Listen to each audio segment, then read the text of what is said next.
Malapit na ang Pasko nang maganap ang trahedya sa Asociación de Damas de Pilipinas.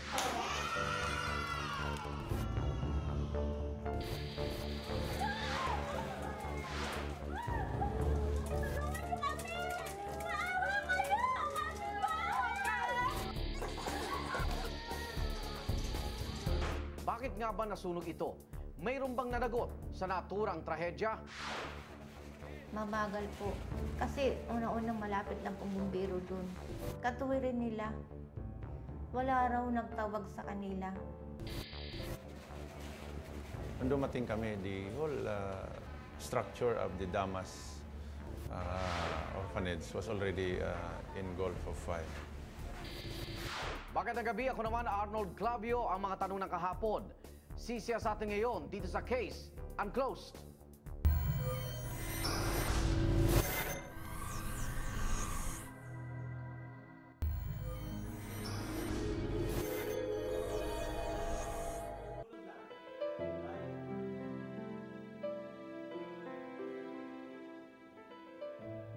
Malamig ang simoy ng hangin at banayad na ang sayang hatid ng nalalapit na Kapaskuhan.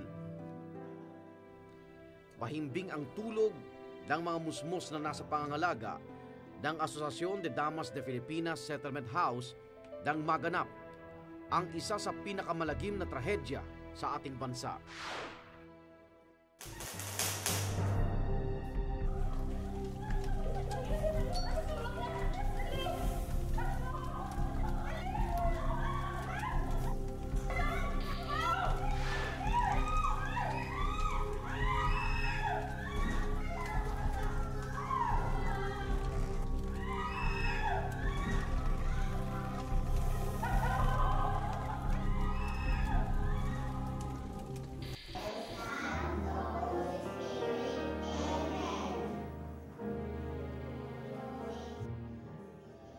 Bago magpahinga ang mga bata ng gabing iyon,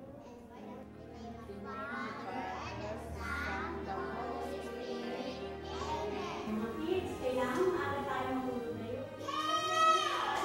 Christmas party tayo. lahat sila ay excited sa Christmas party na magaganap sa susunod na araw.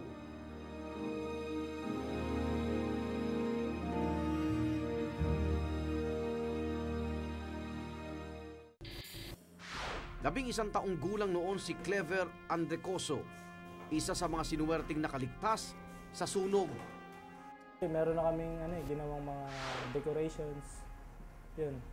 Magpa-party na sana kami, tsaka may inanda na rin kaming sayaw, tsaka mga kanta. Tsaka yung house parents namin, mga may inanda rin. Pero ganap na 1:30 na madaling araw ng December 3, 1998. Wala silang kaalam-alam na nagsisimula ng lumiyab ang apoy na babago sa kanilang buhay. Yung sunog, lagpas na sa bubong, lumalabas na. Parang gusto nang kumawala talaga ng apoy. Sa bintana, lagpas na rin siya. Halos hindi ko na makita yung kwarto kasi ng usok. Tatakpan ng usok tsaka yung mga apoy. Kaya natatakot rin ako kasi baka biglang lumakas, abutin kami. Buti na lang, hindi kami naaabot.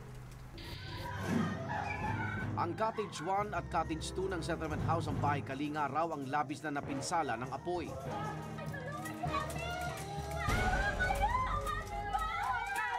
Yung usok talaga tsaka yung apoy, parang nakobera na yung bawat kwarto eh. Parang yung mga natrap na tao, hindi mo na talaga makikita, tsaka maririnig. Kailangan natin nilang tulungan. Ang ina ni Clever na nagsisilbing house helper ng Damas na si Charito ay tumulong naman sa paglilikas sa mga bata sa ibang cottages na hindi pa natutupok ng apoy. Tulong-tulong kami, tulong-tulong sa isang tao. 2, 3 bata, karga-karga namin pababa. Inipon namin sila sa baba. Ganap na 2:00 sa madaling araw o halos kalating oras mula magsimula ang apoy, ay saka lamang daw dumating ang mga bumbero. Halos 70% na ng settlement house ang natupok na apoy noong oras na yon. Umabot na rin sa ika-5 alarma ang sunog. dumating kami, talagang buong structures na yung nasusunog. So yun, we immediately proceeded to firefighting. Umabot ng halos 2.5 oras bago tuluyang napatay ang apoy. Halos madurog ang puso ni Charito nang makita ang kinauwian ng mga batang inaaruga.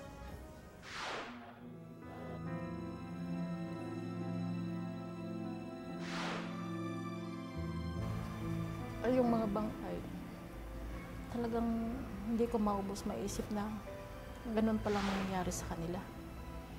Talagang pag nakita mo talagang parang bakit nangyari pa sa mga batang ganyan na walang maliliit pa na sa kanila nangyari. Parang hindi ko maubos maisip. Talagang nakakaawa sila. Sa sobrang tindi raw ng pagkakasunog, halos hindi na makilala ang labi ng mga biktima. Yung building nila at yung mga biktima talagang sunog na sunog din yung mga katawan. So, ito yung tinatawag mo, mass disaster na rin. Multiple fatalities. Maraming namatay. I believe 28 sila in all.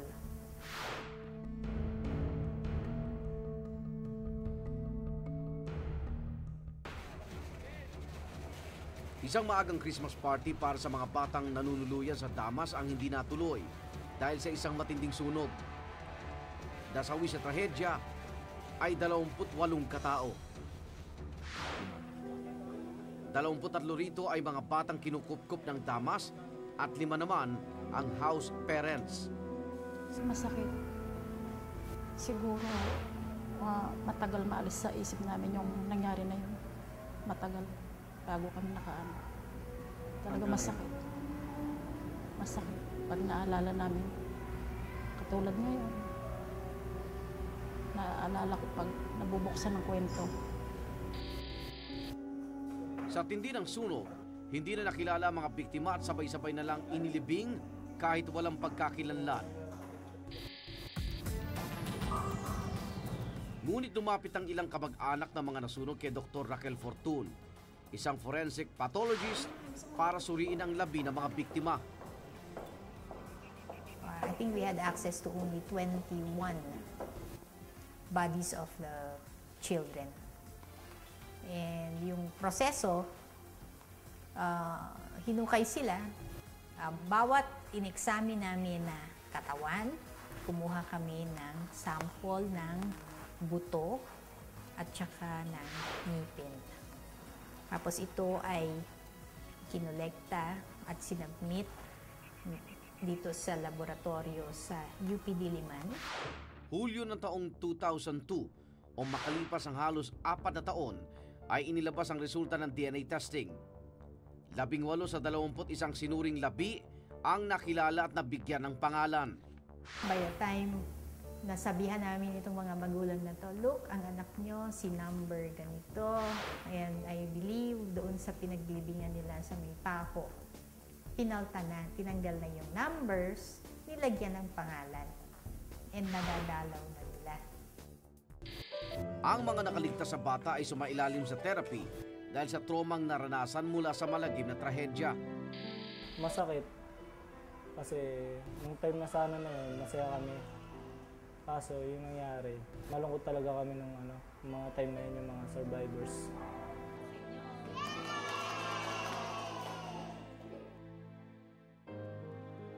Isa lang si Clever sa daan-daang bata na binigyan ng kalinga ng Asociación de Damas de Pilipinas Settlement House. Ito ay tinatag noong September 26, 1913 sa ilalim ng Philippine-Columbian Club. Naglalayong itong tumulong sa mga batang inabandona, ulila at napabayaan. Pati na rin sa mga pamilyang walang matuluyan ay kanilang tinutulungan. Kami habang panahon tumutulong, Gaya ni Marilyn Calyao.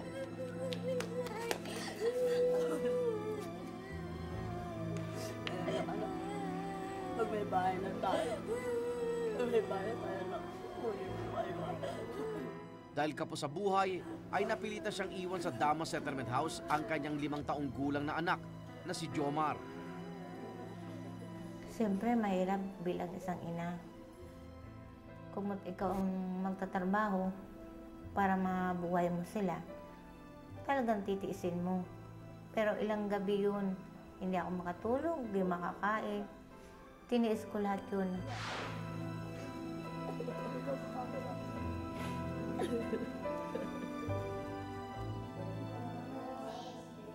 Halos 5 buwang pansamantalang naninirahan si Jomar sa Damas nang mangyari ang trahedya.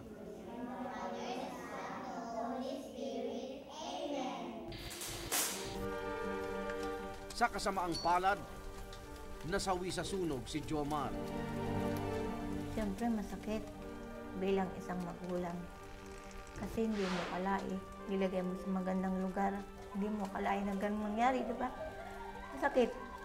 Sa araw ng mismo na yun, para akong binagsakan ng langit lupa.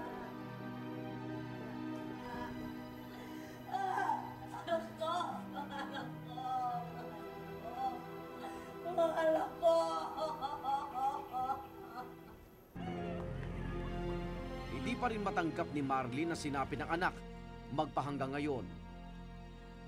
Masakit.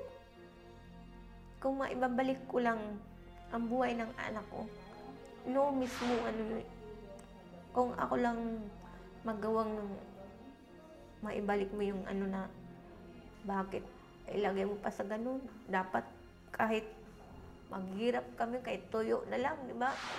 At least sama-sama kami.